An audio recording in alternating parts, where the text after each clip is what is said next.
안녕하세요. 파산관제인 홍현필 변호사입니다. 오늘은 면책불허가 사유 5번째 시간으로서 설명의무 위반에 대해서 한번 다뤄보기로 하겠습니다. 도움이 되신다면 좋아요와 구독 좀 부탁드리겠습니다.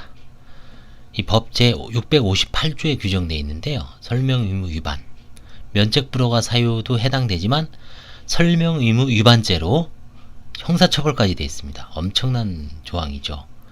징역 1년 이하 혹은 1000만원 이하의 벌금에 처하게 되어 있습니다. 자, 지금 이제 이 시점에서 이 설명의무 위반이 얼마나 중요하냐면 관제인 입장도 마찬가지입니다.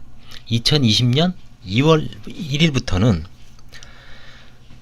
서울 같은 경우는, 지방은 어떤지 모르겠습니다. 아직 서울은 기존의 29종 서류를 폐지하고 14가지 채무자 위주의 14가지 서류만 제출하는 것을 원칙으로 하고 있습니다. 그런데 부모, 자녀, 배우자의 그 추가 서류를 요청할 때는 근거가 있어야 됩니다. 관제인도. 그때 만약에 관계가 없는데도 관제인 요구하면은, 잘못하면은 이제 설명할 필요가 없는 것을 설명을 한다는 어떤 강요가 문제가 될 수 있습니다. 아니면 너무 조사의 범위를 투망식으로 하지 않느냐. 그랬을 때 반드시 그 추가 서류 외에 나머지 추가 서류를 요구할 때는 설명 의무의 그 근거를 제시해야 됩니다. 관제인 입장에서도. 그래서 이거는 양날이 칼이 됐습니다. 관제인 입장에서 무조건 설명을 해라고 할 수가 없습니다. 반드시 근거를 가지고 거기에 합당한 설명을 안 했을 때 설명의무 위반죄로 형사처벌도 되고 면책불허가로 삼아서 면책불허가를 시킬 수도 있습니다. 그래서 이 조항은 이제는 관제인 입장에서도, 아니면 채무자 입장에서도, 방어를 하는 채무자 입장에서도 아주 중요한 조항이 되어 있습니다. 한번 시간이 좀 걸릴 텐데요. 차분하게 살펴보기로 하겠습니다. 관제인 입장에서 리마인드를 하는 것도 중요합니다. 같이 한번 공부해 보시죠. 제도적 취지, 개인 파상 면책 사건 심리에 필요한 대부분의 자료가 채무자 측에 편제되어 있고, 왜 우리 민사소송법 공부할 때 증거 편제설이 있었죠. 모색적 입증을 추구하는 데서 증거 편제설이 있었습니다. 채무자 측에 편제되어 있고, 채권자나 기타 이해관계인이 채무자의 내부 사정을 알기가 쉽지 않기 때문에 채무자의 협조 없이는 절차 진행이 어렵습니다. 따라서 설명의무 위반을 파산범죄로 하고, 징역 1년 이하 1000만원 이하의 벌금, 파산범죄로 하고, 더 나아가 면책불허가 사유로까지 정한 것은 이러한 개인 파산 절차의 특성을 감안하여 절차 진행을 원활하게 하려고 하는 고려가 깔려 있는 겁니다. 불허가는 물론이고 형사범죄까지 처벌된다. 정신 차리고 최대한 성심성의껏 설명을 하라, 이런 얘기죠. 다만 여기서 이제 나옵니다. 다만 설명 의무의 범위를 광범위하게 인정하면 채무자 및 그 가족들이 개인정보에 대한 권리, 프라이버시권 등과의 충돌을 일으킬 우려가 있으므로, 그래서 이제 이번에 투망식 조사를 지향하시오라고 해서 14가지만 내는 걸로 과감하게 축소를 하고, 그 가족들, 관련이 없는 내 자식들까지 무슨 죄냐, 내 자식들의 뭐 개인 회사 정보라든가 소득 정보 이런 게 무자비하게 법원에 제공되면 채권자들이 또 그걸 갖고 또 뭐 까발릴 수가 있는 거죠. 사실은 그런 것도 이해는 됩니다. 그래서 이번 2020년에 어떤 그 새로운 제도의 개선은 요거를 잘 보시면 이해가 되는 측면이 있을 겁니다. 그래서 아래에서 보는 파산에 관하여 필요한 설명인지 여부에 관한 세부 요건을 구체화시켜 그 범위를 합리적으로 제한해 나가는 노력이 필요하다. 법원에서 벌써 이렇게, 이게 2013년에 판사님이 발표한 자료예요. 13년이니까 14년도에. 13년일 겁니다. 지금 고등법원에 가 계시는 모 판사님이 발표하신 자료인데, 지금 이번에 이제 제도화가 된 거죠. 그 당시 아마 이 부장님도 지금 수석 부장님이실 거예요. 아마 지금 대략 시점이. 서경환 부장님이 아마 수석부장님이시죠 지금. 그 당시 아마 서울중앙지방법원 파산부 그냥 부장판사 개인 파산 담당하셨죠. 저희한테 또 강의도 하시고. 자, 그래서 파산에 관한 필요한 설명인지 여부에 관한 세부 요건을 구체화시켜. 그래서 앞으로는 관제인도 이게 자녀들 거를 요구했을 때 이게 왜 파산에 관해서 이 사람 채무자의 파산에 관해서 그 자료를 요구하는지를 찝어서 설명하기 전에는 그냥 하나도 요청할 수가 없습니다. 그래서 배우자 거는 입증하기 쉽죠. 그렇죠? 배우자 거는 그나마 필요성을. 근데 이제 자녀들 거는 무자비로 할 수가 없습니다. 부모도 마찬가지입니다. 생존 중인 부모. 사망한 부모에 대해서 상속권이 발생하기 때문에 얼마든지 요구할 수가 있습니다. 뭐 30년 전 돌아가신 부모도. 그런 면에서는 사망은 사망해서 그 상속재산 처분 여부는 피해갈 수가 없습니다. 그거는 죽은 사람은. 근데 살아있는 분들은 왜 내가 부모님, 살아계신 부모님의 땅덩어리에 대해서 요청할 근거가 있어야 됩니다. 막연한 의심만으로는 관제인도 요구할 수가 없습니다. 자녀들도 마찬가지입니다. 파산관제인이 설명 요구에 응하지 않는 경우 파산 범죄로서 형사처벌까지 받을 수 있음에도 구성요건에 해당하는 파산에 관하여 필요한 설명이라는 법문원의 범위가 너무 포괄적이죠. 불명확하다는 지적이 있습니다. 형법총론에서 배우는 형사법의 해석에 있어서 명확성의 원칙 반하죠. 형사법정, 형사처벌법규는 명확해야 됩니다. 명확하지 않고 너무 포괄적이라든지 추상적이라든지 뜬구름 잡는 식으로 구성하는 건 좀 문제가 있습니다. 그런 걸 지적하는 겁니다. 그래서 입법론적으로 향후에 이런 걸 이제 좀 국회에서 파산법의 어떤 손질을 좀 해야 될 부분일 수도 있습니다. 파산에 관하여 필요한 설명의 내용을 좀 더 구체적으로 규율하는 조항을 둘 필요가 있습니다. 어떻게 구체적으로 규율하냐 이런 거는 이제 좀 더 논의를 해봐야 되겠습니다.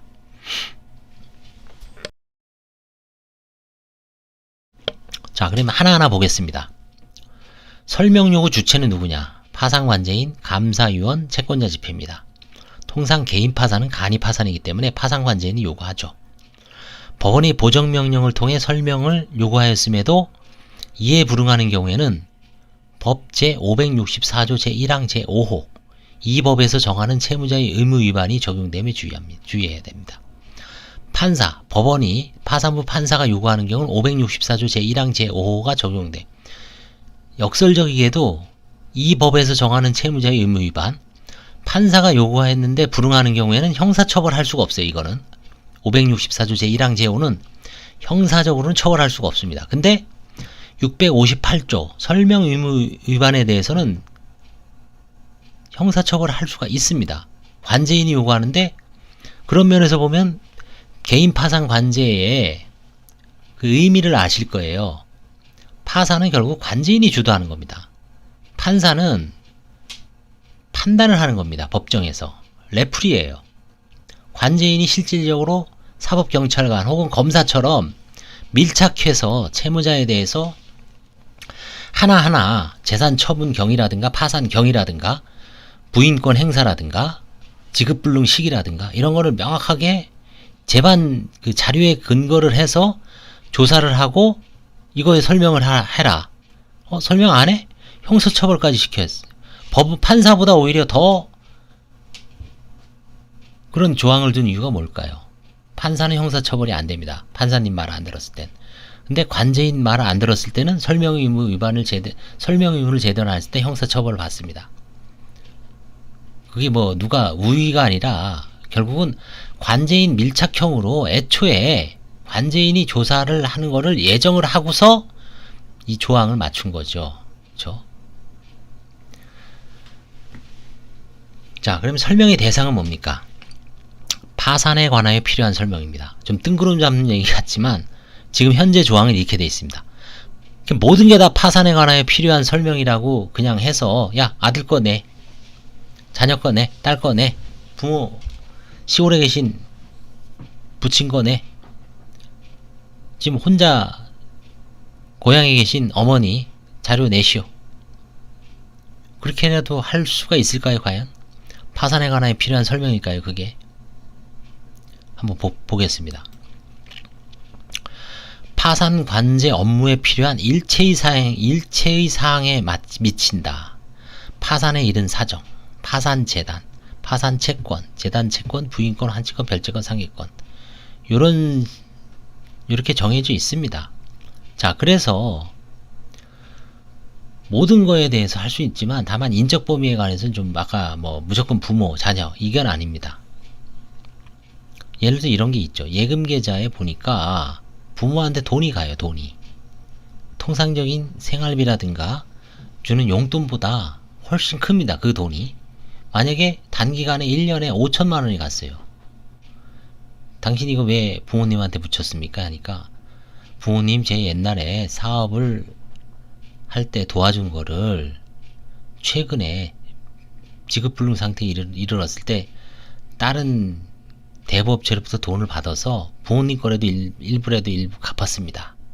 자, 그러면 그런 진술이 나왔어요. 그러면 부인권에 해당되죠. 아, 그러면 시골에 계신 부모의 모든 지적전산 자료를 내고 예금 자료도 내고 부동산에 관한 자료도 내고 지적전산 자료도 내고 혹시 주식이 있을 수 있으니까 주식에 관한 자료도 내십시오.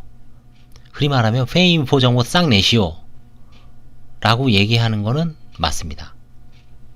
그럴 때는 응해야 됩니다. 응하지 않으면 부인권 행사를 할 수도 있고 면책 불허가 설명의무 위반으로 면책 불허가 시킬 수도 있어요. 왜? 부인권에 관계된 거죠. 편파 행위가 있지 않습니까? 아, 부모가 옛날에 도와줬구나. 근데 그거를 다른 사람 돈을 차용을 해서 편파 행위를 한 거죠. 편파 변제를. 그래서 그런 경우에 이제 관련성이 입증됐다. 자녀들한테도 마찬가지예요. 그럴 때는 관련성이 있다라고 파산에 관한 필요한 설명으로 그 부모 자식 지금 현재 채무자 거 외에 범위를 확장할 수 있는 사유가 생기는 겁니다.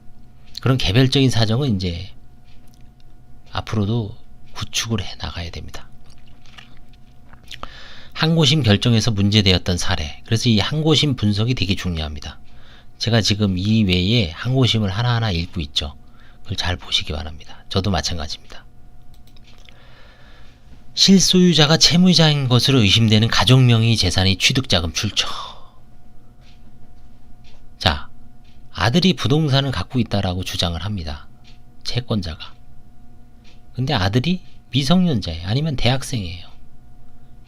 재산을 취득을 할 수가 없죠. 그럼 결국은 그거는 채무자 내지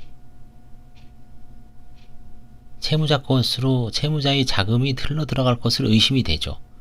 실제로 이제 조사를 해보니까 채무자의 자금이 아니라 할아버지 자금이었다. 할머니가 손자 명의로 돈을 투자를 해서 부동산을 사놓은 거예요. 아, 그러면 이제 넘어가야죠. 그때는 이제 채무자 그 할머니 할아버지가 뭐 자료를 내겠죠. 그 아들 측에서 뭐 이건 어떻게 하고 이건 뭘 해서 이렇게 샀다. 그럼 채무자와 무관하죠. 일단은 의심은 할 수가 있죠. 그런 경우에도.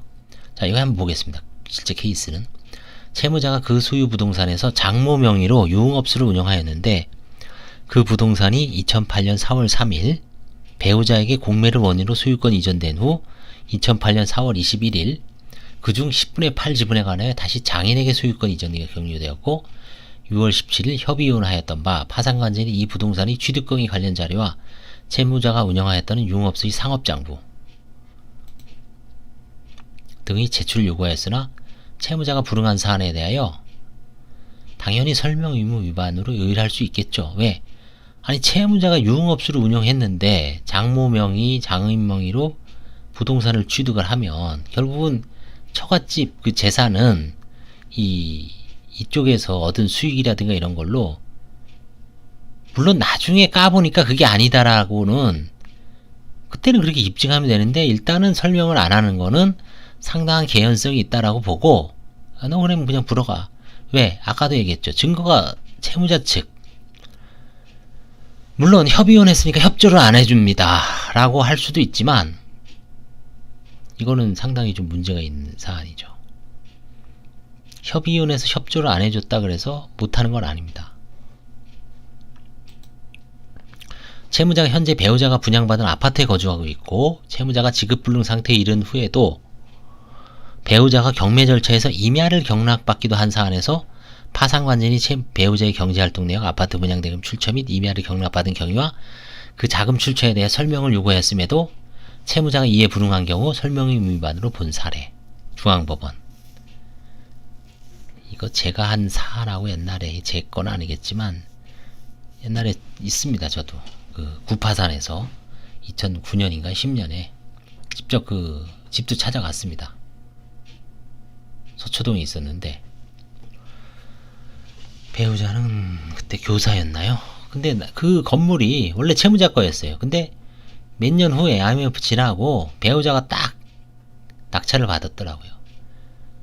물론 뭐 선생님 월급으로 받을 수도 있습니다.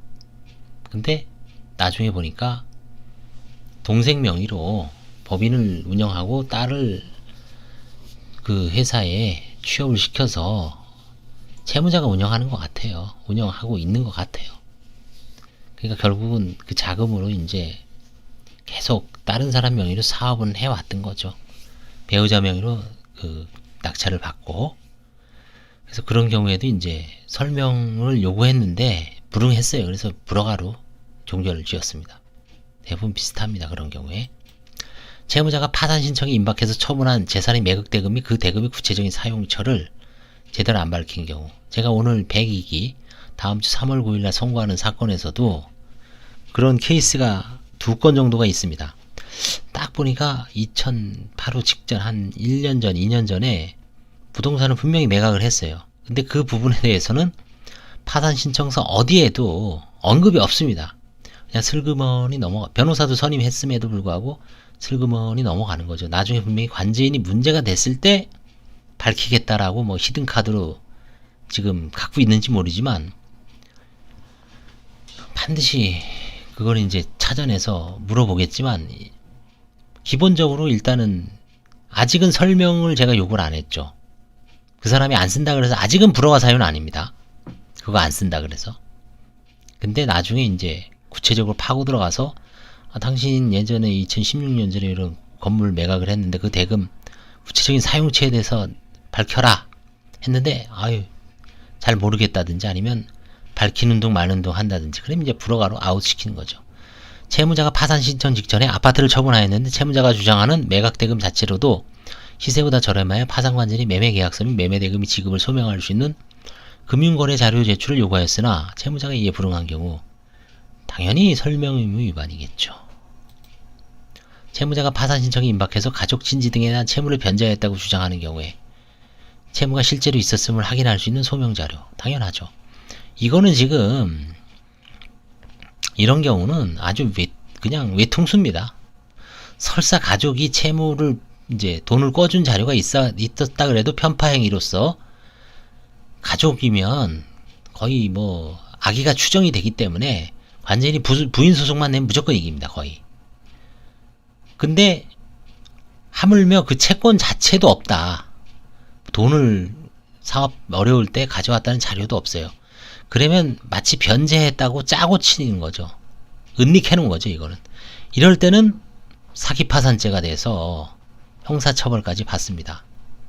그 다음에 당연히 설명의무 위반죄죠. 실체적 경합일까요? 상상적 경합일까요?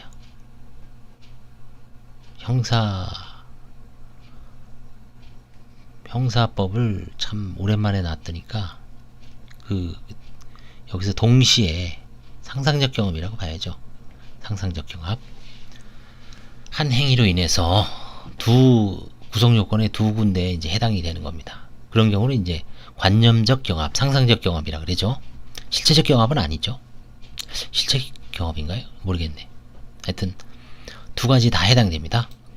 파산 신청 직전에 채무자의 통장에 4,400만원 상당의 돈이 입금된 사실이 채권자의 이의에 의하여 발견되었고 채무자가 그에 대해 주변 친지로부터 자금을 차용해서 개인 채권자들이 채무 변제에 사용했다고 주장한 사연에서 파산관제인이 그럼 개인 채권자로부터 금원을 차용한 금융거래 자유 및 그 사용에 대한 설명을 요구했으나 채무자가 이에 위반한 사례. 이것도 마찬가지로 부인권 거짓말을 잘못하면 아주 외통수가 돼버려요. 지급불능에 이른 후에 채무자가 사용하고 있는 통장에서 일정 규모 이상의 금원거래 내역이 발견되는 경우 구체적인 내용과 거래 경위 이런 거는 뭐 개돈일 수도 있고요. 그 다음에 무슨 특정 채권자한테 사채업자한테만 변제하는 경우도 볼 수 있죠. 2007년 11월부터 2009년 3월까지 약 2년 안 되죠. 한 1년 6개월 동안 정성 카지노가 있는 땡땡은행 사북지점에서 3억 6,490만원이 출금되었고 1억 4,654만원이 입금된 사실이 확인되어 파산관절이 채무자에게 자금 사용처에 대한 자료 제출 요구하였으나 채무자가 불응한 사안에 대해 설명 의무 위반으로 본 사례. 이 정성 카지노가 옛날에는 개인 파산에서 뭐 관제인들 얘기겠죠. 가끔 있었는데 요즘은 모르겠습니다. 저도 옛날에 하나 있었던 것 같은데 정성 카지노에서 이제 뭐 이렇게 돈을 쓴 게 있어서 이 정도면은 아예 저 취하를 하거나 불응하고 그냥 도망가더라고요. 채무자는 사업체 로비 자금으로 사용했다고 주장하였으나 사업체 폐업 후에도 계속적인 거래가 있는 점에 비추어 도박 등 사행행위를 한 사실이 있는지가 거의 관련성이 있죠. 그쵸? 누가 보더라도 합리적인 의심이죠. 이럴 때 이제 설명 의무 위반으로 쉽게 면책 불허가로 의뢰할 수 있는 거죠. 파산 신청이 임박해서 차용한 돈이 사용처. 파산 신청이 임박해서 막 한꺼번에 돈을 대부업체로부터 땡기는 경우도 많죠. 채무자가 사기죄로 처벌받은 전력을 누락하였던 바 채권자가 이에 대해 이의제기를 하면서 편취한 돈이 사용 내역에 대해 밝힐 것을 요구하였고 이에 파산관제인이 같은 내용에 대해 설명을 요구하였음에도 채무자가 이에 불응한 사례. 설명 의무 위반입니다. 과거에 파산 면책을 신청하였다가 기각된 경위. 이건 어떨까요? 2010년에 파산 면책이 한 차례 기각된 적이 있고 지난 사건에서는 개인 채권자가 있었음에도 새로 신청한 사건에서는 금융기관 채권자만 목록에 기재하여 파산 면책 기각 사유 및 개인 채권자들이 이 사건에서 누락된 경위에 대해 설명을 요구하였음에도 채무자가 이에 불응한 경우를 설명 의무 위반으로 본 사례. 금융 채권자만 기록한 이유는 뭐겠습니까? 결국 개인 채권자들이 이의를 많이 하잖아요. 그쵸? 이의가 두려우니까 와서 법정에 와서 이의하고 서면으로 낸 거에 대해서 하니까 이제 기재를 하지 않은 것 같습니다. 면책 불허가죠. 아니면 그 채권만 갚았을까요? 그 사이에? 그럼 또 편파 변제가 문제가 될 수 있죠. 이혼에 따른 재산 분할을 하지 않는 경위 또는 상속재산 분할 협의 과정에서 자신이 상속 지분을 포기한 경위. 배우자의 명의로 취득한 부동산이 있었음에도 이혼 시에 그에 대하여 재산 분할을 하지 않았던 바 채무자가 배우자가 자신이 재물을 변제해 준 적이 있어 재산 분할을 하지 않은 것이라고 주장하는 사안에서 파산관절이 배우자의 대의 변제 사실을 확인할 수 있는 금융거래 자료 등을 제출하였으나 채무자가 이에 불응하는 경우 제출을 요구하였으나 채무자가 이에 불응한 경우를 설명 의무 위반으로 본 사례입니다.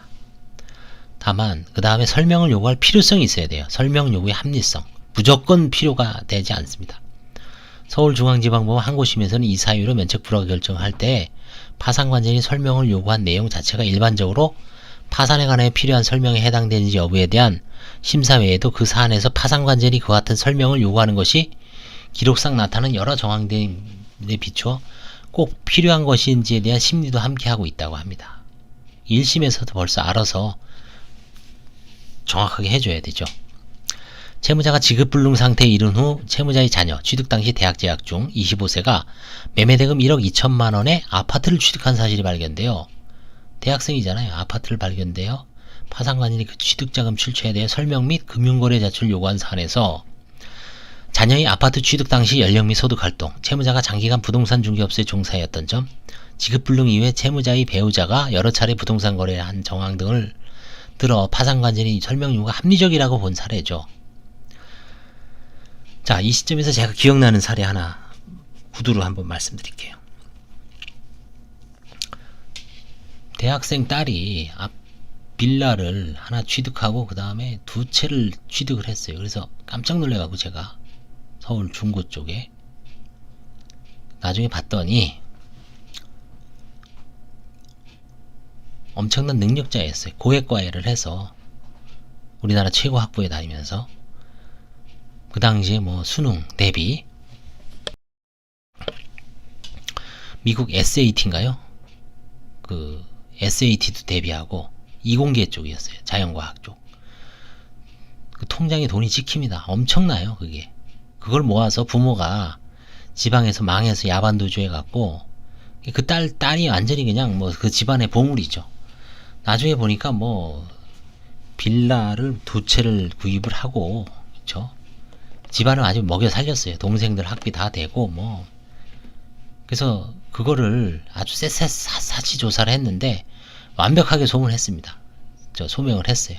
그래서 대단하다 하고 이제 넘어간 사안이 있었습니다. 시간이 벌써 꽤 지났죠.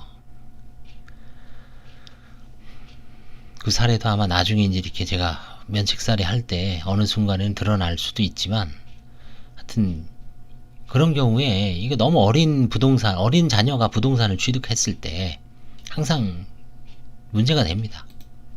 채무자가 딸명의 임차보증금 4천만원 임차주택에 거주한다고 파산신청 기재하였고 보증금을 딸이 지원해줬다고 주장한 데 대하여 파산관절이 임차보증 자금 출처를 소명할 수 있는 금융자료를 요청한 사안에서 주택 임차 당시 딸이 이미 파산, 면책 중이었던 점에 비춰보면 결국 채무자가 이제 은닉했을 가능성이 높는 거죠. 그래서 이 당시에 4천만원이 왜냐하면 이때 서울이 1600만원인가 그랬을 거예요. 최우선 변제금이 1600부터 시작을 했습니다. 제가 파산 처음에 할 때부터. 지금은 2배 조금 더 올랐죠. 2배. 그래서 이제 자료를 제출해서 이때는 재량 면책 확정이 됐답니다. 전 배우자에게 지급불능에 이른 상태에서 6개월간 합계 9,600만원을 송금했어요. 전 배우자 혼인관계 유지되는 시점에 매수한 부동산을 그로부터 3년이 경과한 파산 신청 이후에 전 배우자 명의로 소유권 이전 등기를 격려한 사실이 드러나서, 이거 혹시 위장이혼 같죠? 파산가의 송금 내역과 경위, 부동산 매매 대금 마련 경위, 이혼 시 재산 분할 내역 등의 설명을 요구하자 채무자의 재산 은닉 여부를 조사하기 이와 같은 설명을 요구하는 것은 당연히 정당하다고 봐야 되겠죠. 이건 위장이혼일 가능성이 높아요. 통화 내역까지 막 조사하죠. 요즘은 채무자의 배우자가 그 법인의 발기인자 최대 주주이고 채무자의 아들이 이사예요. 사내이사. 채무자가 이 법인 소유 아파트 입주자 대표로부터 급여를 지급받은 적이 있고 이 법인을 대리하여 소송을 수행한 적도 있는 사안에서 파산관제인이 당연히 이거는 뭔가 가족회사를 만들어 놓고 채무자가 원격 조종하면서 운영하는 것 같잖아요. 보통 봐도. 파산관이 채무자, 배우자 및 자녀의 이 법인의 관여 정도에 대하여 설명 및 자료 제출 요청하는 것은 정당하다. 근데 결국 1심에서 설명을 못하고 항고심에서라도 설명하면 재량면책 확정됩니다. 제가 그래서 항고심 지금 한 20-30개 해놨는데 그것도 대부분 다 이제 채무가 차지하는 비중, 그 다음에 전체에서 차지하는 그 설명 의무 안 했을 때 어떤 그 비중, 그 다음에 당심에서 항고심에서 나름대로 열심히 설명한 경위에 비춰 100% 재량 면책을 하죠. 그 지금 결정문에서는. 자, 또 한번 보겠습니다. 실제 사례예요. 그러니까 이런 걸만 잘 읽어도 일반인들 입장에서는 이게 하급심 판례잖아요. 대법원 판례가 아니라. 대법원 판례는 뭐 법리적인 문제이기 때문에 잘 도움이 안 되죠, 별로. 파산에서는. 하급심 판례가 오히려 좋죠. 항고심 판례가 또 좋고요. 채무자가 오랜 기간 일식집을 운영해 오다가 파산 원인 발생 직후 전 배우자로 운영 주체가 변경됐어요. 일식집은 변경되는 경우가 많아요. 저도 많이 경험이 있습니다. 변경 당시에는 혼인관계가 유지되고 있는 중이었다가 그 후에 이혼했습니다. 현재도 전 배우자가 일식집을 운영하고 있고 채무자가 현재도 계속해서 운영하고 있는 것으로 의심할 만한 정황이 곳곳에 나타나는 사안에서 파산관제인이 기존에 부담하고 있던 채무 내역, 과거에 보유했던 부동산 처분 내역 및 관련 금융 자료의 제출을 요구하는 것은 정당한 설명 요구라고 본 사례입니다. 그래서 이 부동산 처분 내역을 하려면은 세목별 과세증명서, 지적전산 자료 띄워와야 되겠죠. 그 다음에 금융거래 자료는 뭡니까? 이건 또 선별해서 낼 수가 있어요. 그쵸? 이래서 이때는 어떻게 페이인포, 페이인포, 지불 정보, 그죠? 금융거래 활동, 비활동, 활성, 비활성 계좌 이런 거 막 조사할 수가 있는 거죠. 조사 방법은 많아요. 그 다음에 임대차 내역은 누누이 강조하면 확정일자 신청서로 사실조회를 쭉 할 수도 있고 다양한 방법이 있기 때문에 뭐 그런 거 요구하면 아차 이제 끝났구나 도망가는 겁니다. 설명 안 해요. 그냥 취하를 하든지 아니면 내빼버립니다. 면책 안 받는 거죠.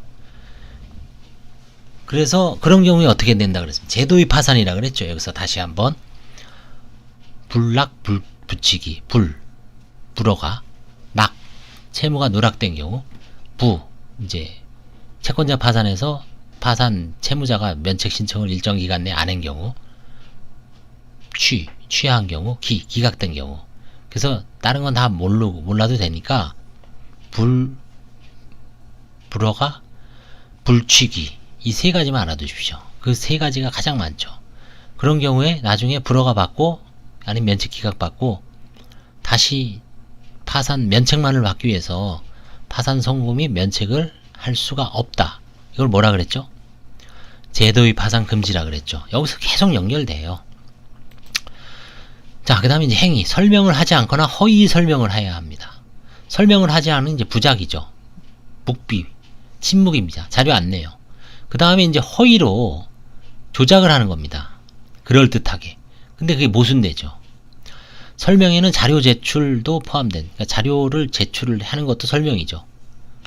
1심에서 설명 의무 위반 후 항고심에서 설명하더라도 설명 의무를 위반한 사실 자체는 변함이 없다. 그래서 한 번 위반은 영원한 위반이다. 다만 재량면책에서 이제 고려를 해줘. 항고심에서 하면 재량면책 사유는 되니까 재량면책을 해줄 수밖에 없죠.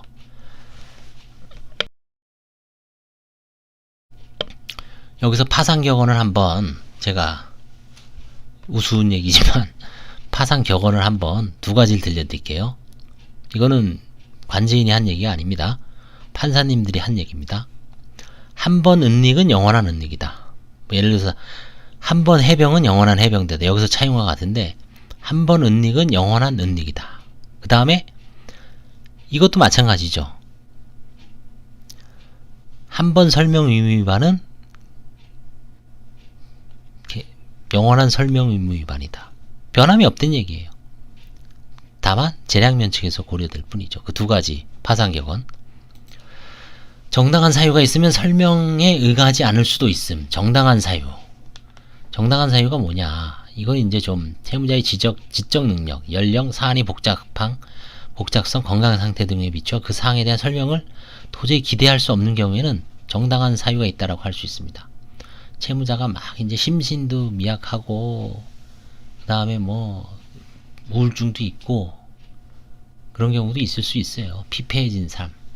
파산관절이 파산 신청 전에 채무자가 처분한 총 합계 26억 상당의 부동산 매각대금 사용죄에 대한 설명을 요구하였고 채무자가 그 매각대금 중 1억 4,900만원에 대한 사용처를 설명하지 못했다. 26억 중 사안에서 이 매매대금이 5개월에 걸쳐서 일부는 채무자의 계좌로 송금되고 일부는 채무자에게 직접 현금으로 지급되었던 점, 채무자가 운영하던 사업체의 수입도 함께 채무자의 계좌에서 입출금되어 부동산 매각대금과 사업체의 수입을 섞여있던 얘기죠. 구별하기가 어려웠던 점.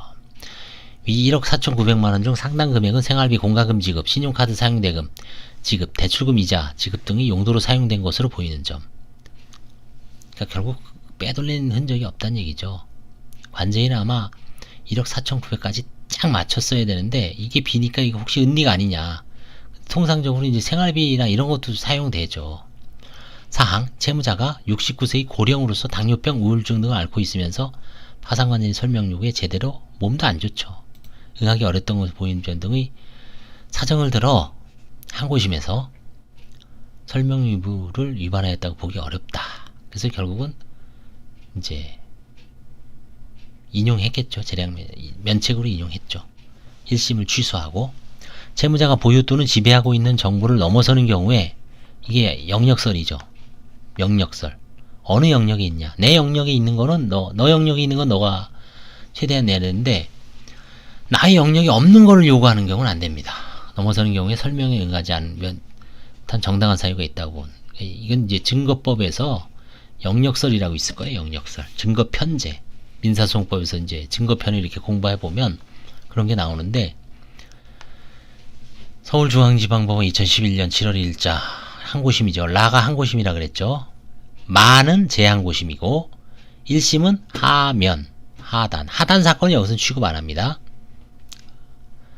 채무자 소유 상가주택 4채에 대해 경매 절차가 진행되던 중에 채무자가 지인으로부터 항고보증금 5천만원을 빌려 매각 허가 결정에 대해 항고를 제기한 후 재항고 절차 진행 중에 이 주택 4채를 항고보증금 빌려준 지인에게 소유권 이전해 주었고, 그 직후 지인이 이 주택을 매각하여 매매차익 1억 4천만원 상당을 취득한 사안에서 파산관계인이 채무자와 지인 사이에 위 주택 매매가 진정한 것인지 확인에 위해 각 주택의 매매 대금이 누구에게 지급되었는지, 매매 차익이 누구에게 귀속되는지에 대해 소명자료 제출을 요구하였으나 채무자가 충분한 소명자료를 제출하지 못한 사안이었고, 채무자가 보유 또는 지배하고 있는 정보의 범위를 넘어 설명을 요구할 수 없다는 이유로 설명 위반이 아니라고 보았음.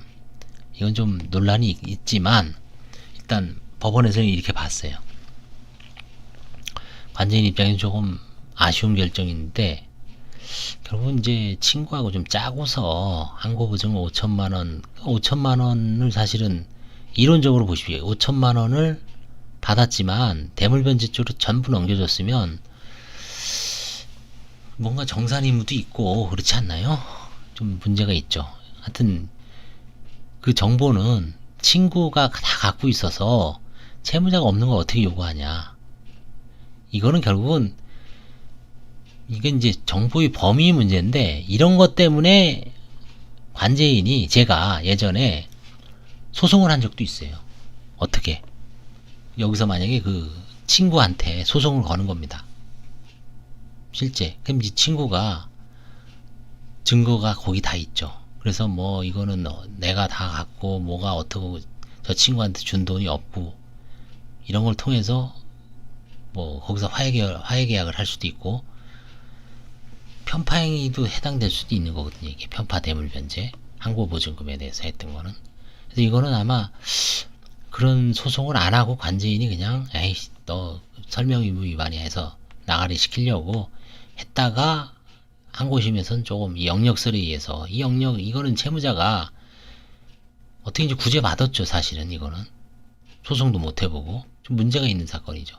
이런 경우에 이제 관제인이 칼을 뽑아서 메스를 들이대서 소송 공격을 했으면은 뭔가 새로운 전개가 될 수도 있었는데, 좀 아무튼 쉽게 그냥 설명 의무 위반으로 면책 불허가를 시키고 나니까 이제 항고심에서 봤을 때는 그 영역은 그냥 그때는 순수하게 소송법적으로 보죠.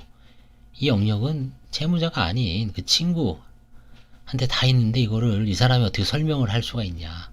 역공을 당해서 결국은 이 사람은 구제받은 케이스죠.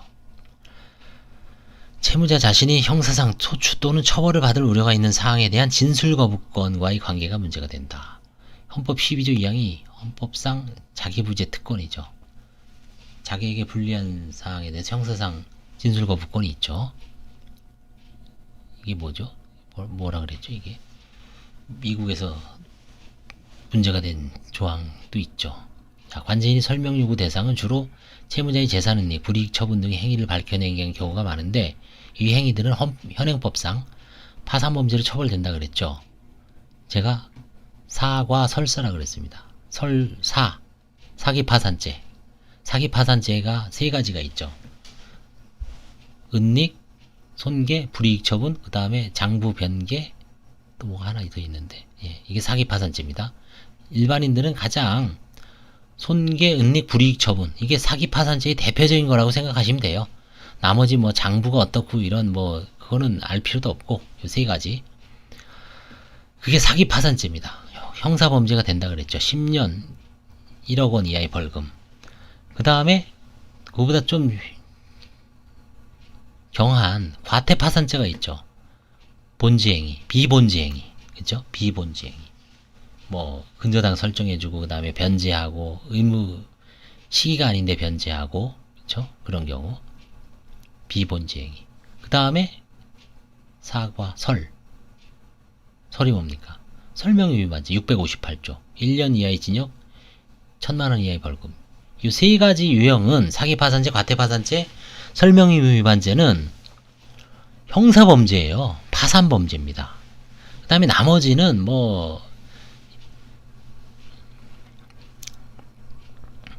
나머지는 어떻습니까? 설명이 아니라 재산상 대가나 허위 진술, 그 다음에 자기 어떤 신용을 숨기고 파산 선고 1년 전에 거래한 행위, 그 다음에 도박, 낭비, 사행행위. 이거는 파산범죄는 아닙니다. 그냥 면책 불허가 사유는 맞는데. 그래서 이제 중한 경우하고 경한 경우를 구분하고 있는데, 특히 이 지금 말한 재산은닉, 손괴불이익 처분이라고 했죠. 행위를 밝혀낸 경우가 많은데, 이 행위들은 현행법상 파산범죄로 처벌됩니다. 따라서 채무자로서는 자신이 형사상 소추 또는 처벌을 받을 수 있는 내용을 관제인에게 설명해야 하는 문제에 직면하게 됩니다. 자기에게 불리한 진술은 어떻습니까? 거부할 권리가 있죠. 헌법상의 권리.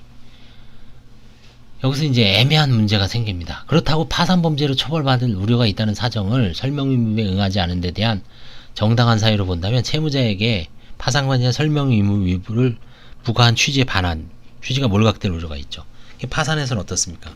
그럼 나 그냥 헌법 12조 2항을 대면서 불이익한 처분에 대해서 진술거부권이 있습니다 라고 해서 다 넘어갈 수가 있죠.